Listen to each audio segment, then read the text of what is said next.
Hi everyone, welcome to today's video. It is a beautiful Sunday, June 4th, and it's 2:15 in the afternoon. I am at the corner of Lawrence Avenue West and Yonge Street, and I'm looking southbound on Yonge. Right across the street is the Toronto Public Library, the George H. Locke Memorial Branch, and I'm heading southbound on Yonge Street to do a couple of errands today. And speaking of libraries, one of the errands I have to do is pick up a book from the, I think it's the Orchard View location, just slightly north of Eglinton. So I'm picking up a book called The Angel Maker. It was published this year, and I've been on the wait list for probably, I think, 2.5 months. So I'm anxious to pick that book up. I really do enjoy going to pick up books at the library, or I just enjoy the library, period. But I really like getting books from the library. The only challenge with books from the library for me is I don't like hardcover books, only because I find them heavy. I have feeble wrists, and hardcover books, after a while, my wrists get tired.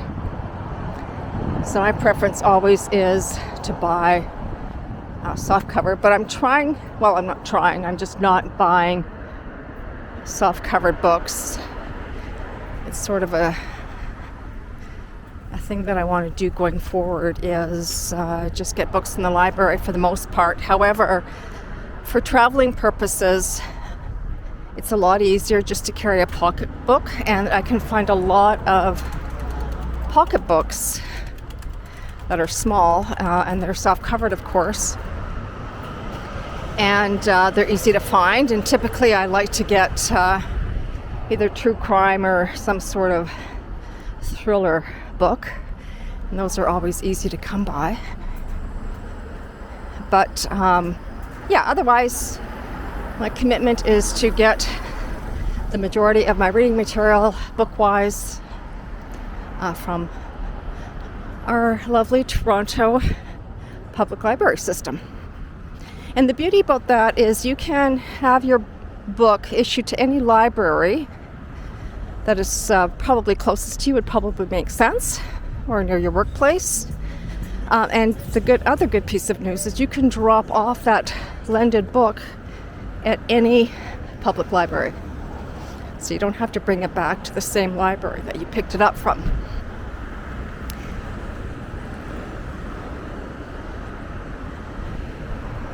It is such a nice day, like it's super blue skies. Try and zoom. Do you want to zoom? You don't? Yes, you do. You're zooming. You can see how beautiful the sky is.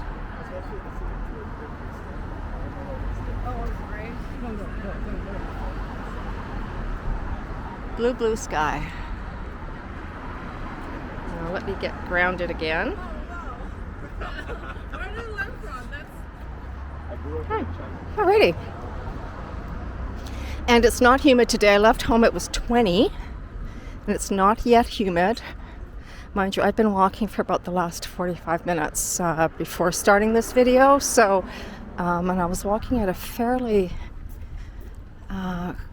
sort of a quick pace. So I'm warmed up, but there is a breeze in the air. It's cooling me down, which is nice. I hope everybody is doing well on this weekend, this beautiful weekend.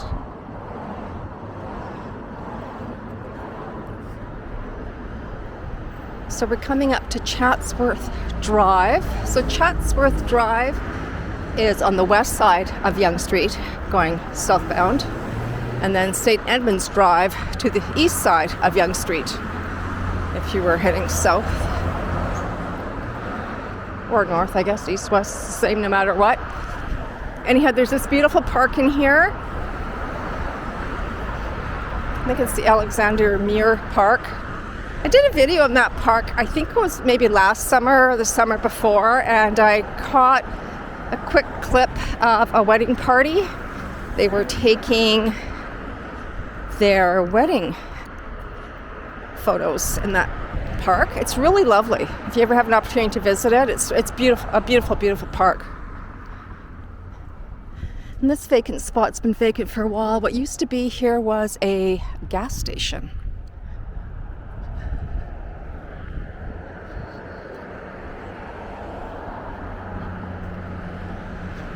So I'm heading to the library, and then I'm going to pick up a few groceries. I'm preparing a shrimp salad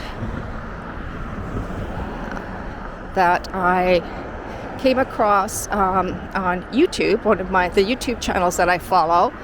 And if you're into healthy cooking, it's not vegan, it's not vegetarian, but it is healthy cooking, healthy recipes. There's a really good YouTube channel. It's called Downshiftology, and the lovely host prepares all these meals in her own kitchen, and they're fairly straightforward, and they're yummy. So if you're interested in trying something new, you might want to check out that YouTube channel, Downshiftology. And I think she's based out of California.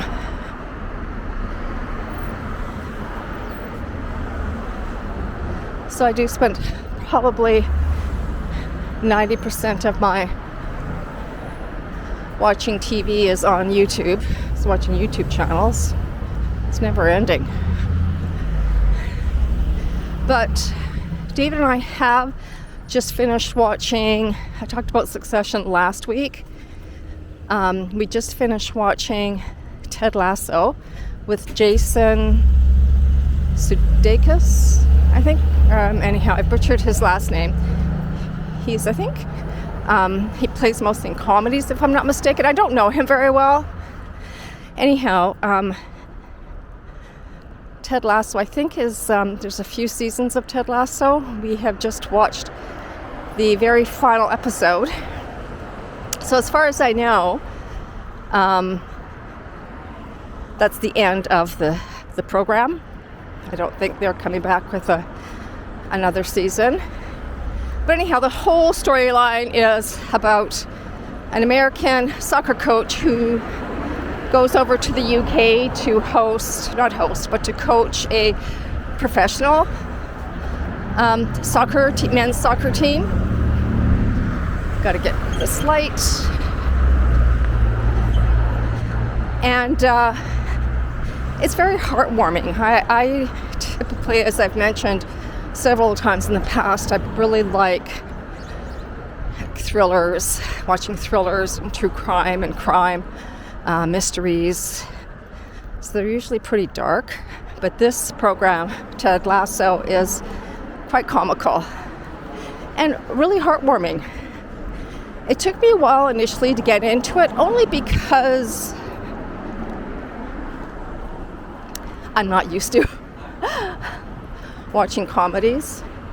Here's Sheridan Nurseries, and just where that camera is angling, a new condo development that's being erected. David and I came here when they just had a show home here, not a show home, but a showroom presentation center, because we were curious about what the condos might be like. And this is before we did our renovation, like our interior renovation. Anyway, they were lovely, but really small, and we weren't ready to kind of go down that road. But anyhow, it was what we figured out.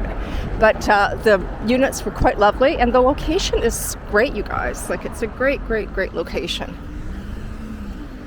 Subways nearby. You can walk to the Yonge and Eglinton Center, and this whole way down, walking south on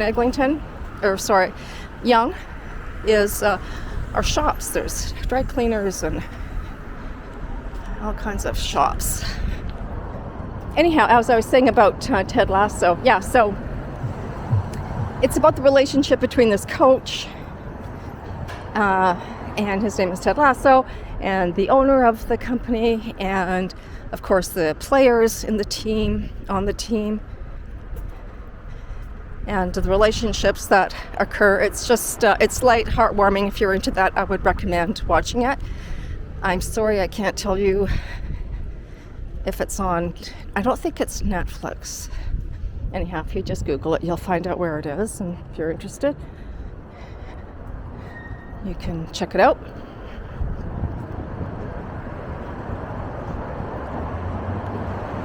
So I went for my second run yesterday, which I've been waiting for. As I mentioned in my last video, I think my first run of the year was a couple weeks ago because the temperature was so good. But and I'm only doing my runs on Saturdays for the most part, and the other Saturdays were too cool. But yesterday was perfect. And the beauty about going out on a weekend is the streets are very quiet. And I'm out at 6:30, between 6 and 6:30, and it's fabulous. I've been running down Yonge to Bloor, and then across Bloor and up Avewnue Road.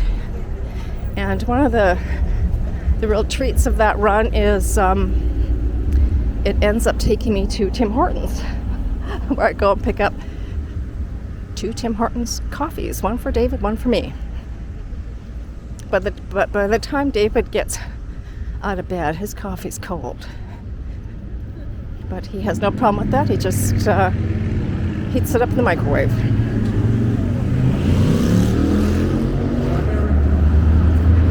We are at Sporting Life.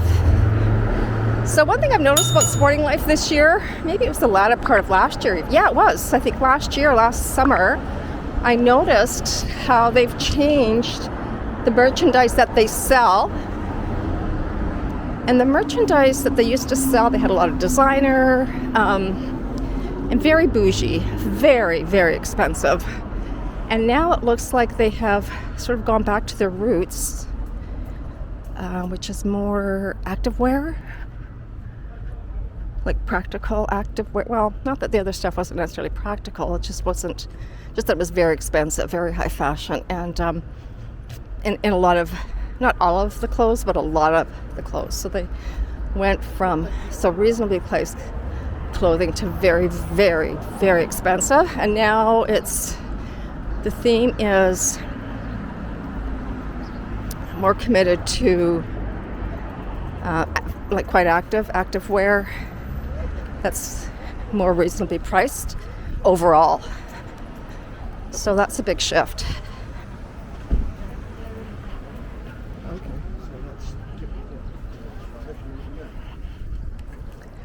And there's the running room. When I very first started my training, I used to run with the running room every Sunday morning, and I think they still do have free running groups at the running room. I think they still run, you can still join a team, or not a team, but a group for free Sunday mornings. Just check it out if you're interested. But they also have a walking group, as far as I know. And I think most running rooms have that type of setup.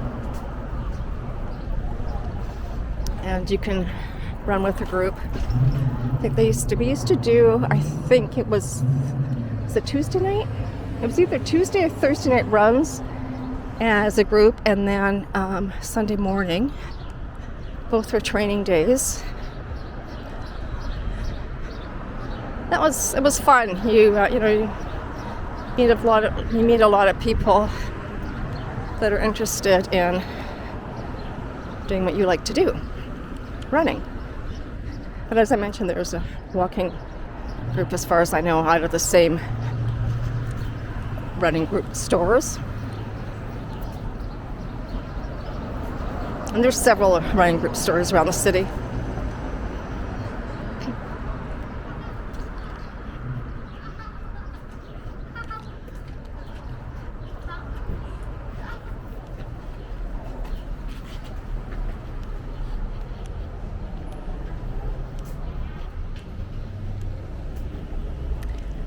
What else is going on?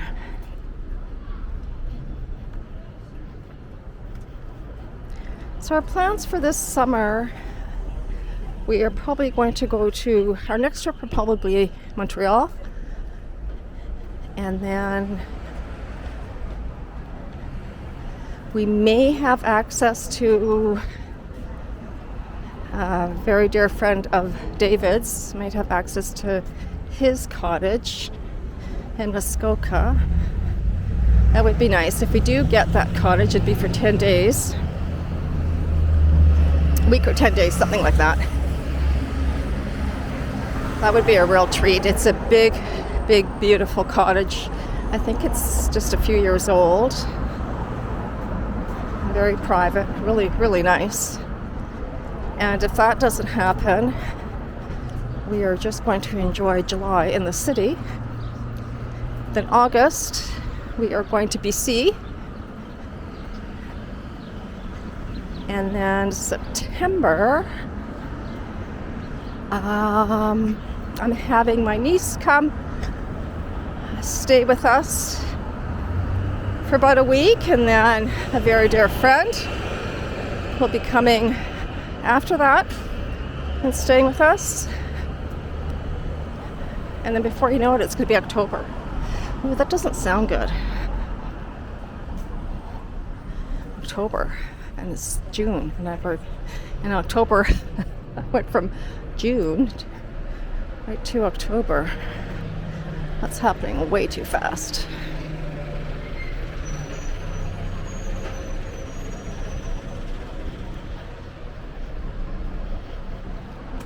So we're going through this little tunnel, this pedestrian tunnel.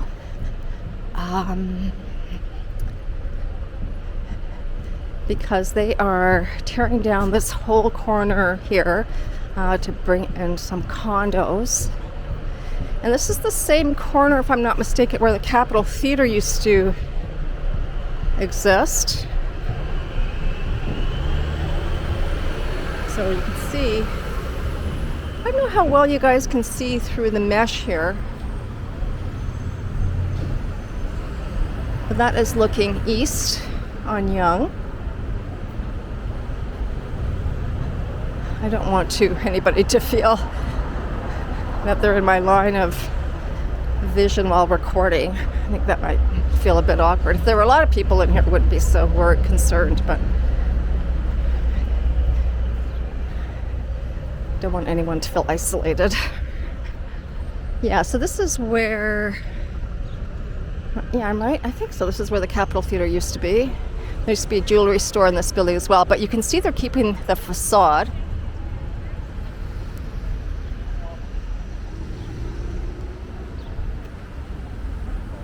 And then here's a new running store. It's called Black Toe. I've yet to go in there.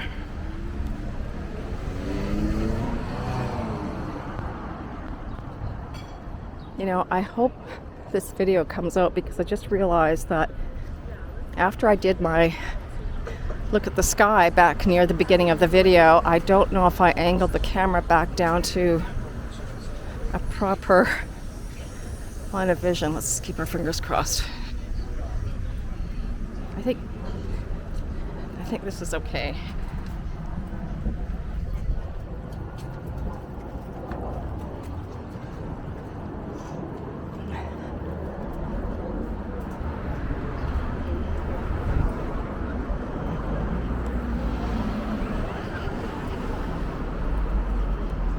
And this used to be a Sporting Life store as well. Now it's a Bank of Montreal branch.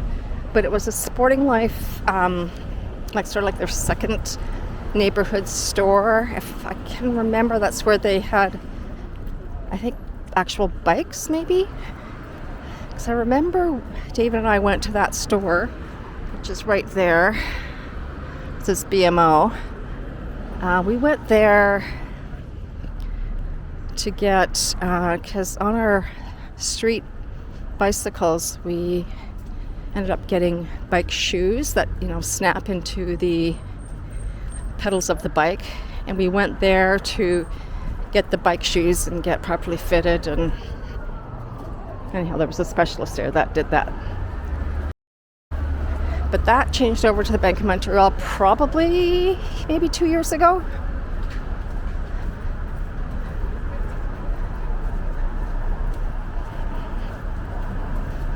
This is my hood. I frequent this neighborhood quite a bit because I live right between Eglinton Avenue and Davisville, just off of Yonge Street.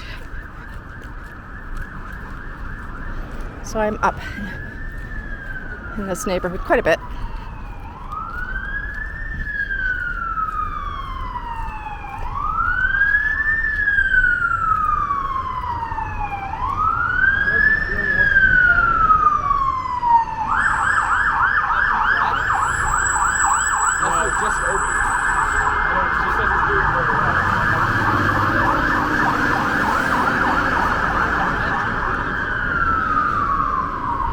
I used to live down this street, Broadway Avenue.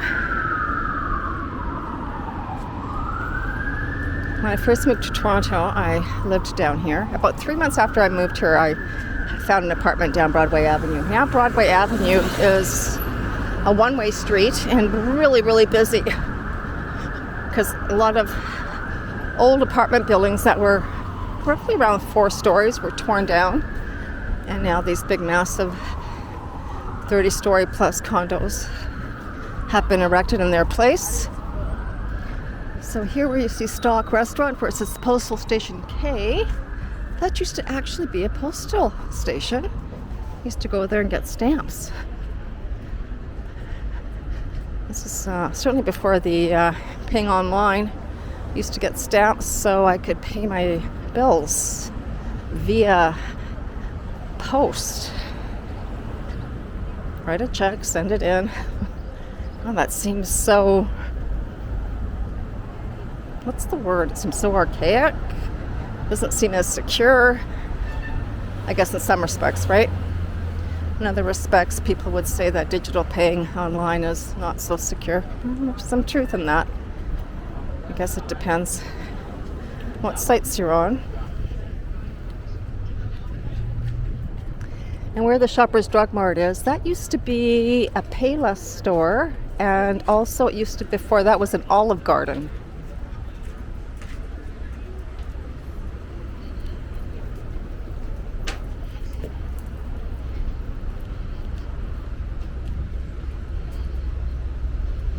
And now, yes, I was right. So Orchard View Boulevard. So Orchard View Boulevard is to the west of Yonge, and then Roehampton Avenue is to the east of Yonge.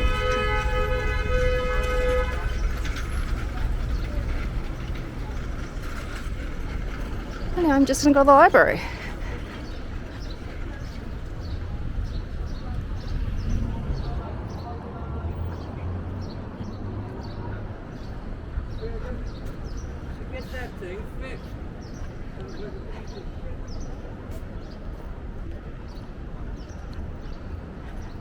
So they are doing something here.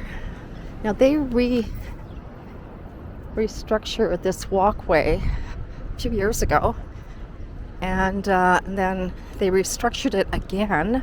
I'm not sure why, and just recently, but it looks like nothing really has changed. You know what? Maybe they put in this wheelchair section. Maybe that's what they did differently. Yeah. Okay, folks, I think this is where I'm going to let you go. Thank you very much for joining me. I hope you enjoyed this video, and I look forward to seeing you in the next video. This is Boomer Girl Walking, signing off.